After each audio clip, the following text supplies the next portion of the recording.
John can't control himself. Have you not heard that one before? Never heard that before. I have. I remember the first time you told me that, but again, that's such a great line.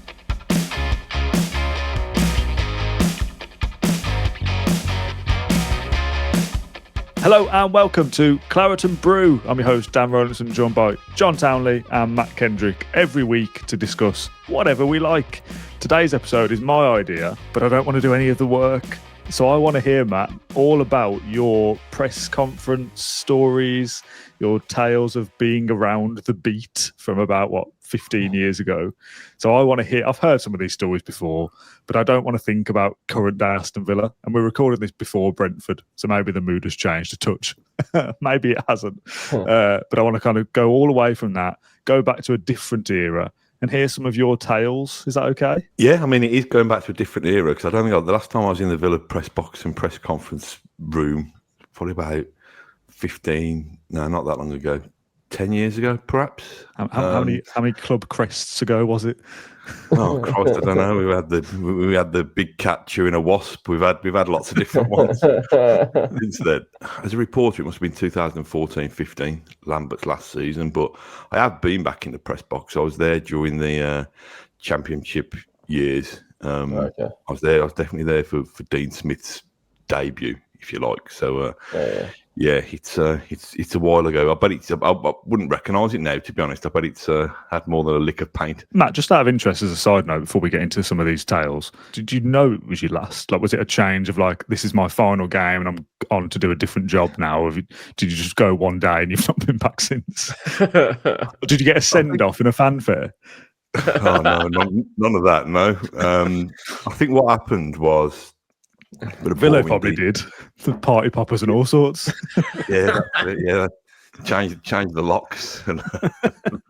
Tell you what I remember, and I knew my kind of days were numbered as a Villa reporter for two reasons. One, because the way it was going, some of my superiors left, if you wanted, it let me kind of climb the ladder to a kind of my first kind of management role, if you like. And the other thing was, I had a phone call towards the back end of that Lambert's last season, I think it must have been. I had a phone call from a guy who was working for Press Association at the time, and he said, "Oh, what time are you?"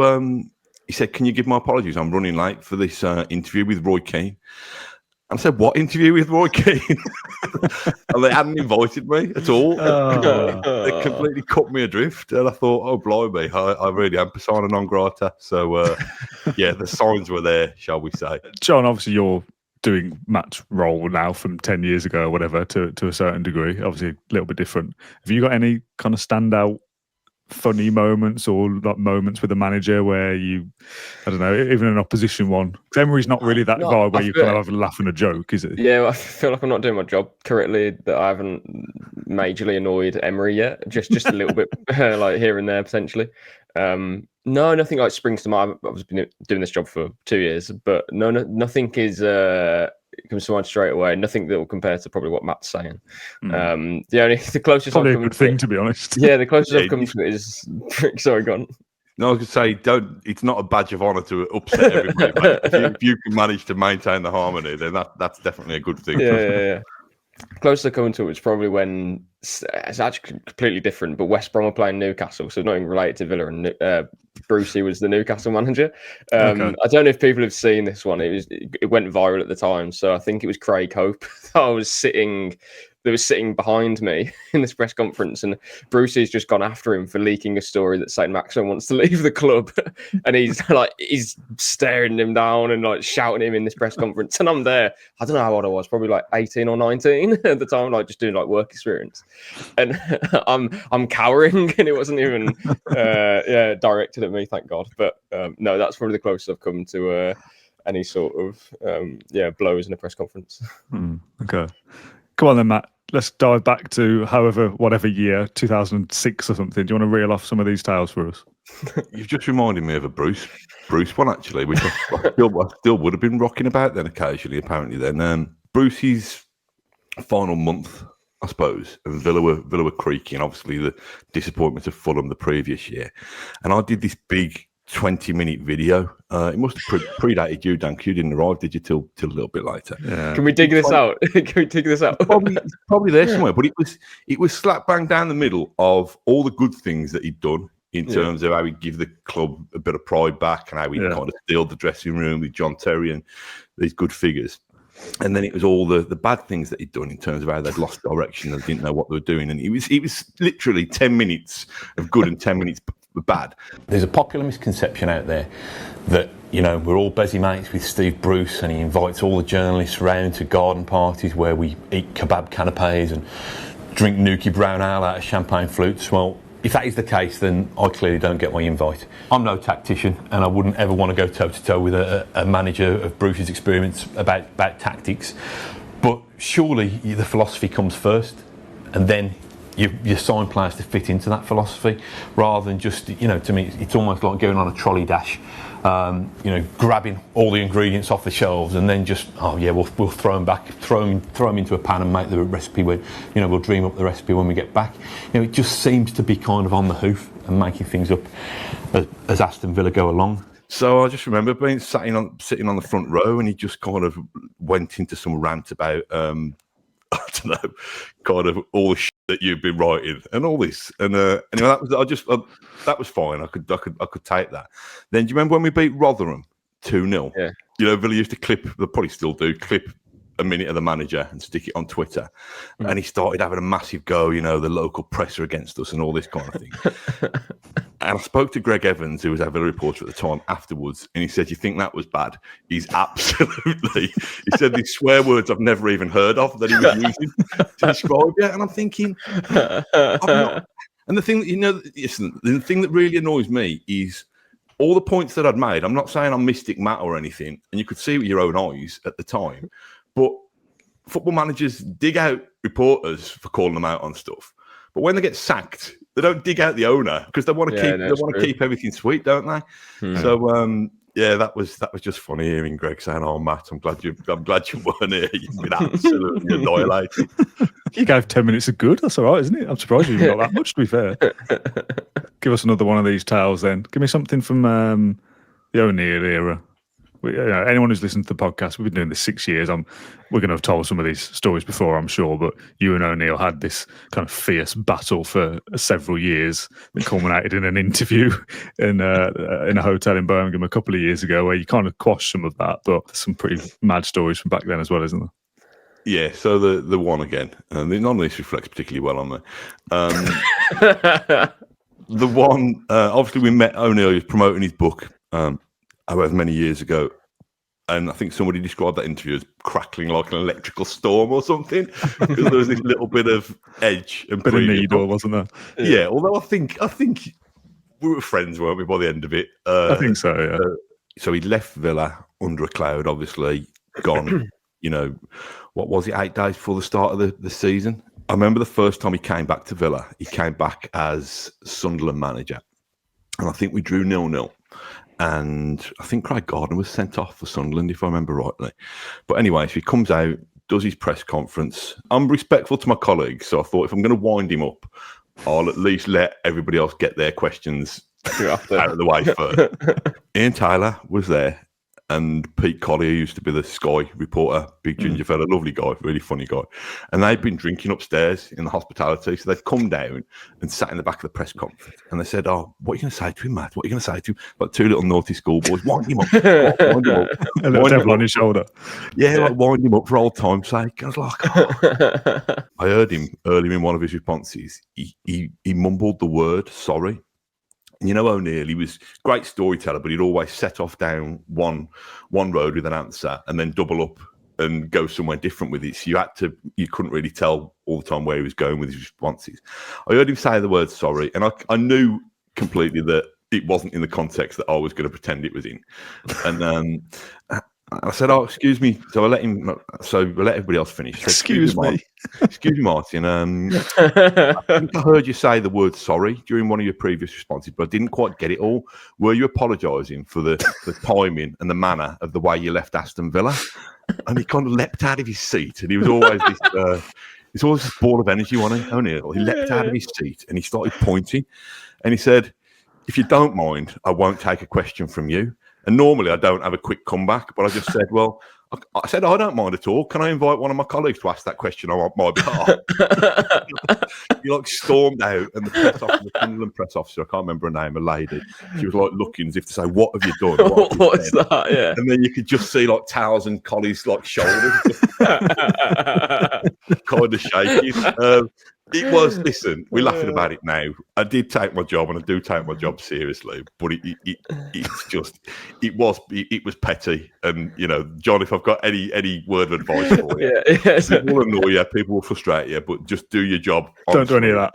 And don't be encouraged by a Villa legend and a Sky TV report. It's funny. Yeah, it's funny because if I think if that happened now, it would be clipped up all over Twitter and social media of like, oh, Martin O'Neill's had a bust up with a reporter. that would be brilliant. So good if there's video of that, yeah. Right, the next one I want to hear, and I've heard it a million times, but it's still as funny. It will be funny now as it was the first time I heard it. Paul Lambert in a meeting in his office. This is the classic of the genre. It's so good.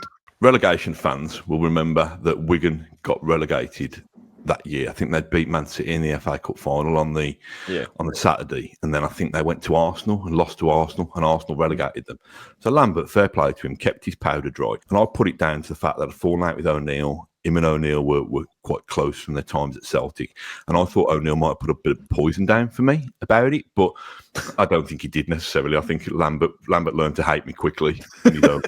I've always been one who, at that time when Villa was struggling towards the bottom end of the table, the national press would always want to know more about the opposition. What was the manager's view on the opposition? Then it was, you know, McLeish, what was it like working with Fergie? Did he send you a letter? You know, has he written you a reference for all your jobs and all this kind of stuff? I used to put the narrative and the agenda right back on what Villa fans wanted to know. You know, why haven't we signed? Why have we signed? Blah blah blah blah.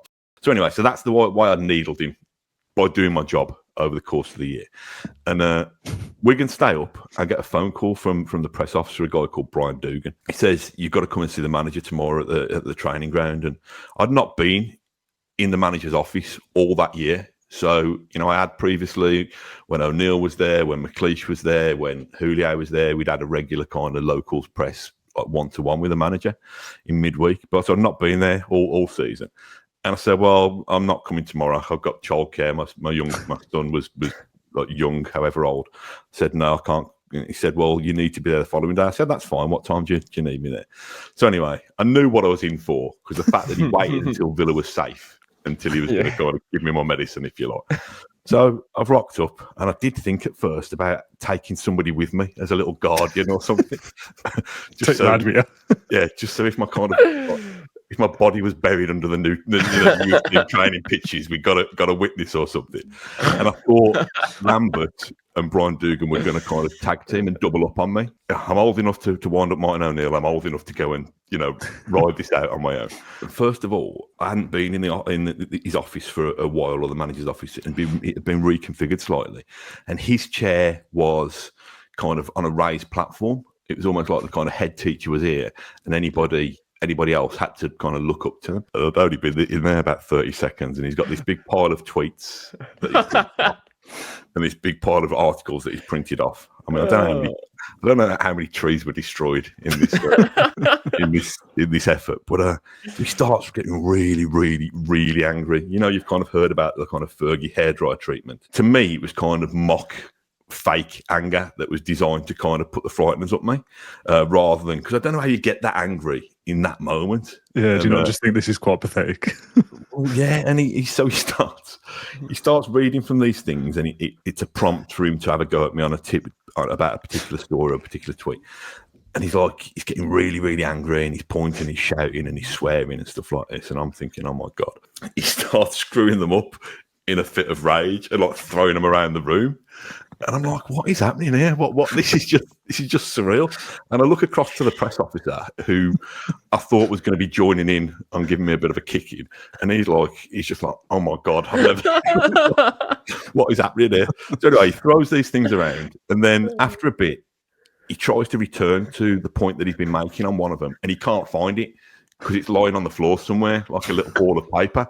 And I'm starting pointing, saying, I think you threw that one down there and that one down there. He disappears because he needs to get a glass of water because he's worked himself up into such a frenzy. Me and Brian Dugan just kind of stare at each other to think, I don't know what's happening here. He's had his glass of water. He calms down a little bit. So I was probably in the room for about 45 minutes. The first 20 were full on, if only you knew. And it's like, so it was Darren Bent, one of them. He was like, Bent was quite cute in terms of the way he played the media or me.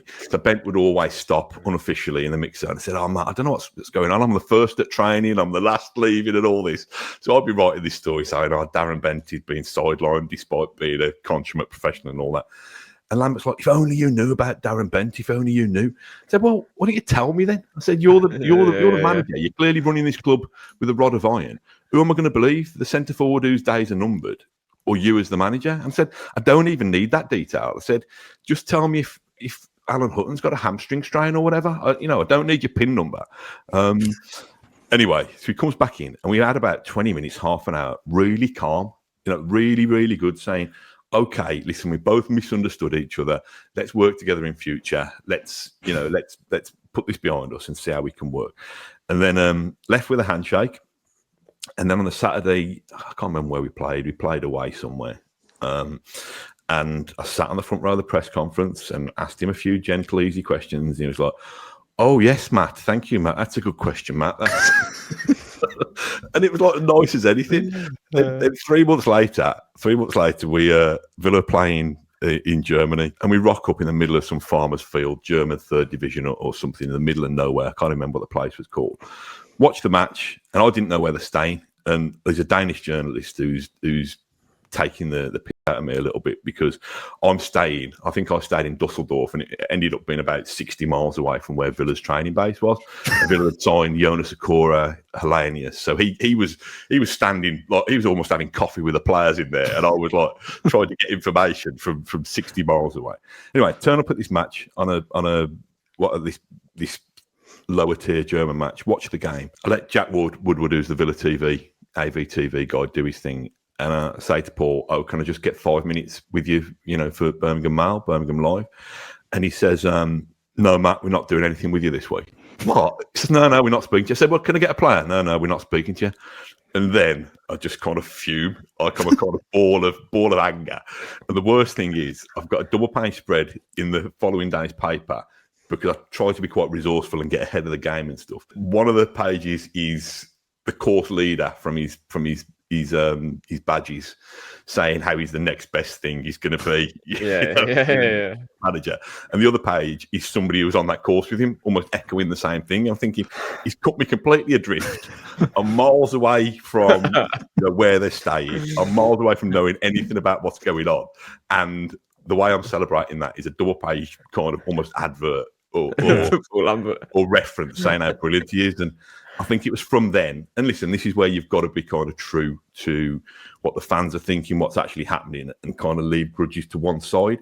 But I knew that as soon as his time was up, unless he'd done something spectacular in terms of, unless there was amazing mitigation or whatever, I was going to give him a little boot on his way, basically. So that's probably hijacked most of the chat. But that was the one kind of wow moment in a way. What is going on here? Yeah, I've heard that story so many times, but it is genuinely as good as the first time. And something I thought about for the first time ever. The bit when you said about he's just printed off your tweets. Imagine. Obviously you tweet differently now than you would have then. But I can just imagine you're not flicking it through, and it's just just on the number 9 bus on the way home. I had a few. Oh, not that one. The amount of crap that you tweet. Yeah, tweeted off the one where if you had to live without music or football, what would it be? If you had 5 fingers on your head, what would you? Oh, no, not that.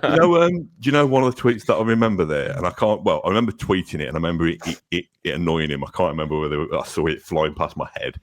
But it was, the kind of cowardly lion from the Wizard of Oz. It was Villa's badge or Villa's mascot with a cowardly lion, and it was Lambert's "We'll be fine."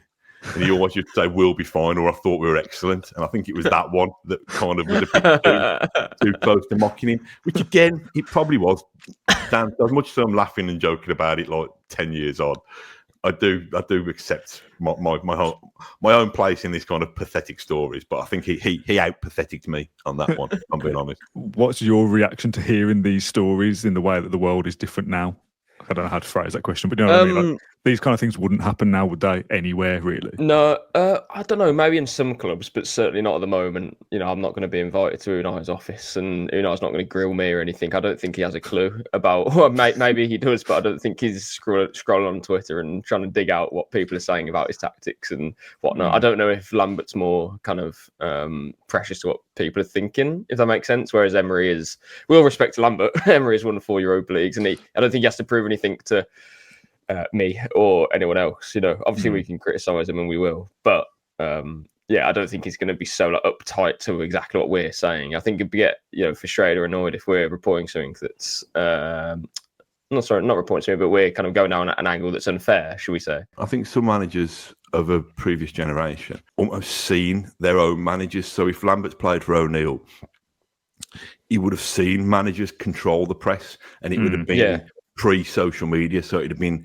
they'd have been able to exert that control, and they would have been able to kind of ban people because people wouldn't have been able to get the information or the stories from, or the quotes or whatever from elsewhere. And so I think that's the thing. And what I've always been kind of quite careful to do. So I've never said, why didn't you do this, or you should have done that.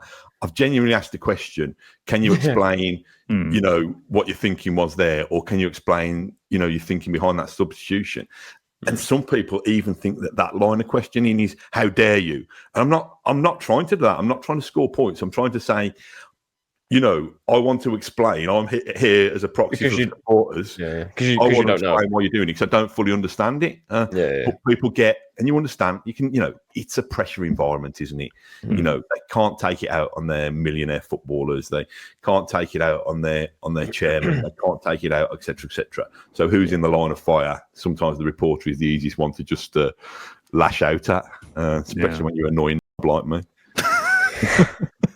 Do you want to just give us a bit of a bite-sized summary of a few of them? Yeah, you've heard all these before, haven't you? But still, remember the one where interviewed Houllier, like say in this kind of chat that we used to have at Bodymore, this weekly chat, and he's been quite forceful or quite strong in his comments about Habib Beye and Stephen Warnock. I'm not sure bomb squads or the bomb squad quite existed then, but they were sidelined, shall we say, and he wasn't impressed with them.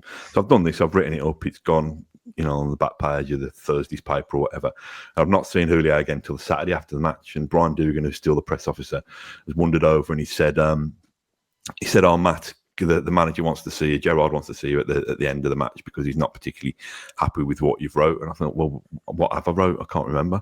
I didn't think I'd written anything particularly contentious. We wander out of let him do his press conference, wander down the corridor, back down the stairs towards the dressing room area in the Trinity. I said, "Oh, Gerard, Brian's sent me your way because he says that you're upset about something I've written."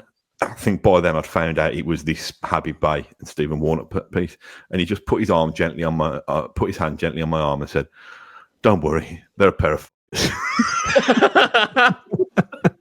I don't know what happened in between. He clearly wasn't annoyed about it, or Villa had won the match. I can't remember, and he got over it. Don't worry. Just hearing in his, I won't do the accent, but just hearing it in this well, it was fun. Another quick Gérard Houllier one. I liked Houllier, and I think I described him as, and he was past his time by then in terms of the cut and thrust of Premier League football.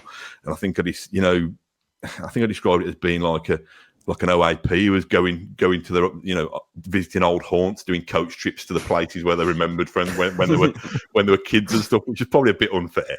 But the reason I did that was at Anfield, we lost 3-0, and Houllier famously or infamously came out and applauded the cop, but just completely ignored the Villa fans. Yeah, I remember that. My nephew is a glory hunting Liverpool fan. Don't ask. And so there was some like Liverpool branded bonbons on sale at I don't know, JJB Sports or something at Merrill, and I spotted these, and I got a packet from my nephew, and I'll get a packet for Houllier to just wind him up. What a mad thought that is. Next time you go to the shop, John, I'll just get a Yorkie for an Emery. So next time at the training ground, I said, it must have been towards Christmas. I said, I've got a Christmas present for you. Oh, God. He's always lit up to say, "Oh, thanks, Matt. That's really, really nice gesture." Just presented him. I think I made him unwrap them in front of me as well. And I think he might have called me the same things he called Habib Bey and Stephen Warnock, and just kind of gave me a little gentle dig in the ribs or something, a gentle dig in the arm. But yeah, so because I got on well with him, I'll lead this on to the next quick one. Because I got on well with him, I've put this quote down from Holloway. So Holloway, Villa after Charlie Adam under Houllier and couldn't quite get the deal over the line. And Holloway came out with a quote saying, why would we sell him to a half-arsed club that used to be famous, whose manager's on a sticky wicket? And we played at Bloomfield Road, early in the after the January transfer window. I think John de McCoon got sent off, if I remember rightly. Oh, yeah. Crap game. And at the end, and I don't know what it is, whether it's just a sense of me, whether I think I'm, kind of in search of justice or whatever, or I don't know what it was. I just thought, I'm going to have a little nibble here at Holloway. I quite like Holloway in the fact that he's not bland and he is quotable and stuff like that. But I think I said to him, I said, have you had a drink with Gérard Houllier after the game? Blah blah blah blah. He said, yeah, me. Blah blah blah. I said, I'm glad you've done that because I know that he was quite upset and quite offended when you described Villa as a half-arsed club with a manager on a sticky wicket, and he got all his heckles up and he got really defensive.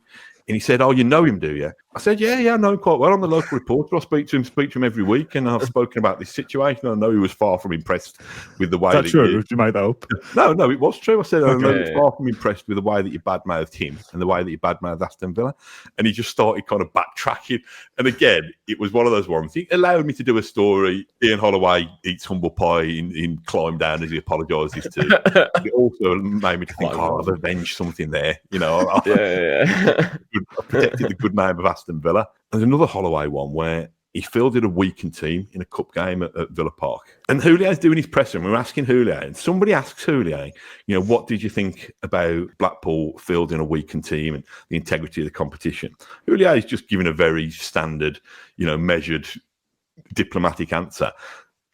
And Holloway's popped in at the back of the room, and he's sat in Houlier's press conference, and he started having a go, saying, "How dare you ask that question?" Hang on, mate, wait your turn. So it's just like little bits like that annoyed me. Couple more quick ones then, Matt. This might be our longest Claret and Brew. We might break the format here, but it's irresistible. You just said you got a Harry Redknapp one and a Remy Gard one, so go on then. Let's hear it. Yeah, your teal go cold in this Claret and Brew. The Redknapp one. Redknapp was always great value. It's two Redknapp ones in one quickly. So the one was Gabby scored the winner in the derby in the championship, and Redknapp would have been the Blues manager. And he was like really dismissive of Gabby. That's all he does. He only turns up when he faces Birmingham and this kind of thing. Fair enough. It's the first time I ever fully agreed with a manager. But he clocked Gary Shaw. Used to be working there for Press Association, helping with some of the stats. And he clocked Gary Shaw at the back of the room. And having gone on this kind of diatribe slagging off Gabby, he sees Gary Shaw and goes, "There's a proper player." Shaw was like, "Oh, yeah. Thanks, Alex. That's great." But the one that I wanted to do was we played Portsmouth at Villa Park, and Villa fans hated Redknapp. I can't remember what it stemmed back to, long before he managed Blues. And somebody, I'm not condoning this in any shape or form, somebody had thrown a 50p from the Trinity to try and get it towards Redknapp. And it caught the linesman on the eye, I think, or the top of the head. And I remember saying at the end, and they used to do, and they still do, John, but on the back of the programme, they used to put the names of both the linos, and one with a checkered flag or one with the et cetera, et cetera. And I was trying to clarify which linesman it was, so I could write a piece, FA are investigating after linesman so-and-so was hit with a coin, during ugly scenes at Villa Park yesterday, et cetera, et cetera. And I said to Redknapp, and he was talking about, that kind of thing's unacceptable, blah, blah, blah. And there was two linesmen listed on the back of the programme, and one of them was called Phil Sharp. And I said, "Was it Phil Sharp And he said, yeah, I think he would have done, wouldn't he? Yeah, he's had a 50p smacked in his face, called it Phil Sharp. And I said, no. I started laughing before that because I've heard it before and I remember that is almost like the perfect joke. That's the punchline. The fact that's real is mad. Phil Sharp. Yeah, of course it did. He looked at me as if to say, what, are you an idiot? Called it Phil Sharp. Anyway, we established what was what. One really quick final one. Remy Gard during the relegation season. I mean, who did we have? We had Sherwood, Remy Gard, a bit of Eric Black, didn't we, towards the end of that Sorry, season. mate. John can't control himself. You've heard that before, John, haven't you? Have you not heard that one before? Never heard that before. I have. I remember the first time you told me that, but again, that's such a great line. So Remy Gard, relegation season. Villa were getting ultra paranoid. You know, I don't know if you remember, but do you remember when there was like a big bust up with the fans at Wickham, and then Mika Richards, he's kind of trying to appease the fans so there was lots of things bubbling under, lots of speakers talk of dressing room unrest and stuff like this. So they got to a stage where towards the end of that season, they stopped doing the press conferences on the right-hand side of Bodymore, which was the first team area. I mean, I've not been to Bodymore for 10 years, John, so I presume, is it still configured that way? Is it still... They've made a little media centre on the other side of the car park now. Oh, right, okay. Well, so the first team area where the dressing rooms were, where all the kind of the gym was, the massage area, the main reception and stuff was on the right-hand side of the training ground as you drive into the drive and look at it. And then the academy building was on the left-hand side. So because they didn't want us nasty, evil journalists kind of being in the vicinity of disgruntled players who might speak out or whatever, or us gossiping with the receptionist or and that kind of thing, they started ushering us into the left-hand side of it, the academy setting. But they didn't have any press conference rooms. So we had to do it in an academy dressing room. So we're all sat there on our benches and stuff. And I think it was Big Dave Armitage from the Daily Star. Managers always run late. Well, in my experience, they've always run a little bit late. So you're hanging around, normally eating biscuits and drinking tea and chatting. But I don't think we had any biscuits or tea in this dressing room anyway. Anyway, Big Dave. Big Dave has gone for a slash because he's just thinking, well, and it must have been because he was running late. They must have got Remy Gard like really tried to turn it around quite quickly. So the first questions asked of Remy Gard, how under pressure are you, and do you think you can survive this? And you've not won a game for X amount of weeks. Do you think you really are the man to keep Villa up? And then you just hear this big flush, this toilet, and you're like, "This is a Premier League football club." You know what I mean? This is the way that we're behaving. That big flush, that busted flush, Dan. Good. Just kind of summed up, Aston Villa's season going down the toilet, I would say. So, that's me done, I think. Nice. Very good, some cracking stories in there. I'm going to wrap up this episode of Claret and Blue. Matt, thanks for sharing. Heard lots of them before, as I think if you're a long-time listener of the Claret and Blue podcast, you'll have heard one or two of them before, but Phil Sharp, unbelievable, absolute classic, never not funny. So thanks for doing it. Thank you, John, for just listening. Really, you and I here is just to enjoy it as well. But cracking fun. Up next will be the preview for Sunderland and then the post match at the weekend. So stay tuned to Claret and Blue, and we'll see you again in a couple of days. Bye bye.